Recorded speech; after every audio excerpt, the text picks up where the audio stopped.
খুব ছোটোবেলা থেকে আমার একটা অভ্যেস, অল্প আঘাতে আমি ভীষণ কষ্ট পাই। কেউ আমার সাথে খানিকটা খারাপ আচরণ করলে আমার ভীষণ খারাপ লাগে, আবার আমার সাথে কেউ একটু ভালো আচরণ করলে আমি ভীষণ খুশি হয়ে যাই। কেউ আমাকে খানিকটা প্রায়োরিটি দিলে তার প্রতি আমার ভীষণ ভালোবাসা কাজ করে।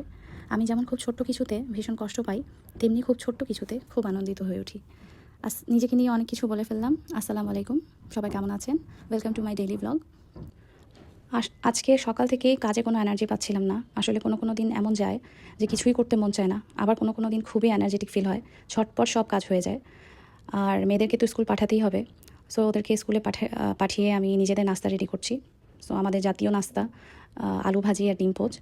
আর এদিকে আমি কিচেনের কিছু প্রোডাক্ট নিয়েছিলাম। আসলে বিয়ের পরে জামা কাপড় বা কসমেটিক্স কিনে যত আনন্দ পাই না, হাউস হোল্ডের বা কিচেনের জিনিস কিনে খুব আনন্দ ফিল হয়। আমার মনে হয় আমার মতো অনেক গৃহিণীরা আছেন যাদের এরকম হাউস হোল্ডের জিনিস কিনলে খুব ভালো লাগে। সো আমি কোনো না কোনো জিনিস কিনতেই থাকি, বিশেষ করে কিচেন বা হাউস হোল্ড টাইপ জিনিস। তো আমি একটা কিচেন ক্লিনার নিয়েছিলাম চুলা ক্লিন করার জন্য, এখনও ইউজ করিনি, বাট রিভিউ ভালো ছিল। আর একটা ফ্রিজ স্টোরেজ বক্স নিয়েছি, যেটাতে সবজি কেটে স্টোরেজ করা যাবে, যে কোনো ধরনের সবজি, টমেটো, পেঁয়াজ, কাঁচামরিচ, রান্নার সময় ঝটপট হাতের কাছে পাওয়া যাবে, আর সবজিগুলোও ফ্রেশ থাকবে। আর একটা অয়েল জার নিয়েছিলাম, যেটা পোরেবল প্লাস স্প্রেবল। রান্নায় অনেক সময় বোতল দিয়ে তেল ঢালতে গিয়ে খাবারে তেল বেশি পড়ে যায়, সো এটা দিয়ে বেশি তেল পড়বে না, আর এটা খুব কনভেনিয়েন্ট। সো আমি আগেও অনেকগুলো কিনেছি, বাট এটা আমার কাছে বেটার মনে হয়েছে।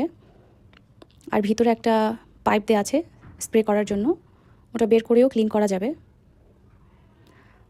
আর আজকে দুপুরে রান্নায় ছিল কোফতা কারি, আর সাথে একটু চিকেন করেছিলাম আমার মেয়েদের জন্য। আমার মেয়েদের কী কারণে জানি বিফ পছন্দ না, মানে বিফ আইটেম খুব কম পছন্দ করে, ওদের সব কিছুতেই চিকেন বেশি পছন্দ, তো ওদের জন্য আমার চিকেন করাই লাগে। আর সাথে একটু ডাল দিয়ে পেঁপে করেছিলাম।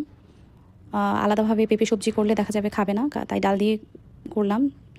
আর এই কিউট বোতলটাতে আমার পানি খাওয়া হয়। আমার আসলে পানি কম খাওয়ার খুব খারাপ অভ্যেস আছে, সো আমি আমার পানির টার্গেটটা ঠিক রাখার জন্য এটাতে পানি খাই, আর এটাতে 2.5 লিটারের মতো পানি ধরে।